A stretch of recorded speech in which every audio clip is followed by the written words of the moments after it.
Now we're going to look at question 4. So here we have a satellite. It's in circular orbit around the Earth at an altitude of 2.8 times 10 to the 6 meters. We got 3 parts. 1, it wants you to find the period of orbit. 2, or part B, it wants you to find the speed of the satellite. And finally, C, it wants you to find the acceleration of the satellite. Okay, so a couple things that you're going to need for this one. Being it's on Earth, we need the radius of the Earth in meters, since that was given in meters as well. And the radius of the Earth is 6.37 times 10 to the 6 meters. So if we have the radius of the Earth be 6 times 10 to the 6, and the satellite is an extra 2 times 10 to the 6th, it means the satellite's roughly a third of that radius of the Earth above it that's floating around it. We also will need the mass of the Earth, which is 5.97 times 10 to the 24th. And in order to find period, here we'll have period equal to 2 pi over omega. Okay. We'll have to find omega. And to find omega, we can go through velocity. Velocity is equal to r omega. Okay, so we can also find velocity in the same way. To find the velocity, we're going to have to figure out what's occurring as far as forces go. So this is similar to the previous problems. It is in circular orbit around the Earth, which means it is in a centripetal orbit. So we'll have mv squared over r. And what's keeping it in that orbit is the gravitational pull of the Earth over r squared. Okay. Now, the mass of the satellite appears in both sides. We can take that out. Doesn't matter what the mass of the satellite is. Also, we have an r in the denominator and an r squared, so I can get rid of one of those. And that'll just leave us with a v squared equals to g, our gravitational constant, times the mass of the Earth divided by the radius of the Earth. Now, divided by the radius. Not the radius of the Earth, but the total radius. Okay.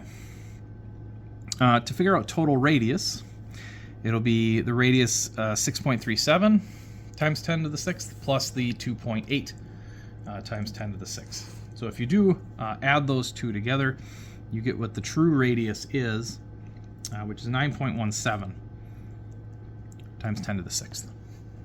Okay.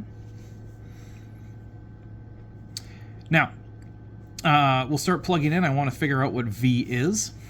So if I rewrite this here, I'll have v squared is equal to g, the gravitational constant, 6.67, times 10 to the negative 11th, times the mass of the Earth. Mass of the Earth is 5.97, times 10 to the 24th.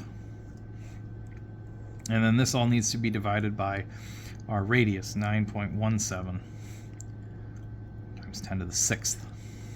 All right, so let's put that in the calculator, see what we get.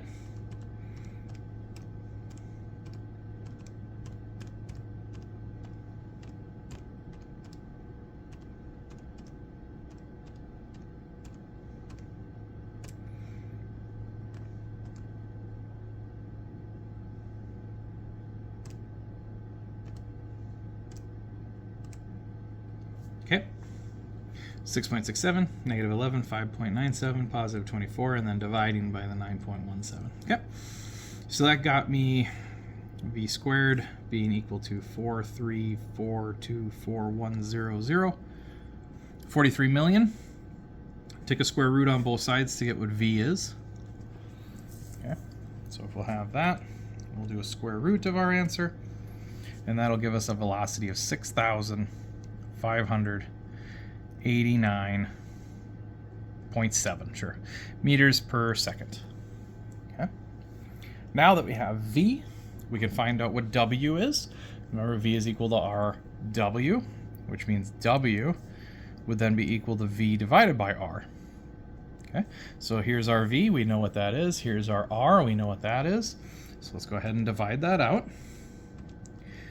Take the 6,589.7 divided by the 9.17 to the power 6. Now I'm rounding them as I write them, but I'm keeping them long in my calculator, so we might actually just get a little bit of a different answer on some of these, and that's perfectly fine.